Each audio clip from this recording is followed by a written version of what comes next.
Sa iba pang balita, paigtingin pang lalo ng LTO ang paghuhuli sa mga sasakyang walang plaka. Nagbabalik ang aming kasama si Peng Alinio para sa detalye. Muling nanawagan ng Land Transportation Office o LTO-11 sa mamamayan na nagmamayari ng mga sasakyang mga walang plaka o kaya ay may nakadikit lamang na for registration o may nakapaskil na napakaraming numero na tumungo na agad sa mga tanggapan ng LTO upang kunin na nila ang kanilang mga permanenteng plate numbers. Ayon kay Macario Gonzaga, Deputy Director ng LTO-11, napuspusan ang kanilang gagawing panghuhuli sa mga sasakyang walang mga plaka bilang pagtugon sa kampanya sa No Plate, No Travel policy na sabay-sabay na ini-implementa ngayon sa buong bansa.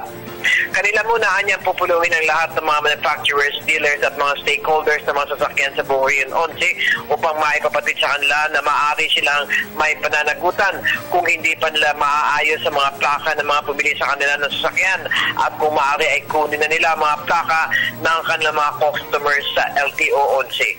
Mahigpit na ipinagbabawal niya ang pagtakbo ng mga sasakyang walang plaka na ang iba nito ay matagal nang hindi ikinakabit ang mga plaka ng kanilang sasakyan. Kaya't kinakailangan na may makipagkita sila sa tanggapan ng LTO sa lalo madaling panahon upang hindi sila makapagmulta ng malaki. Para sa Telebisyon ng Bayan, Peng Alinio, Radyo ng Bayan, Davao.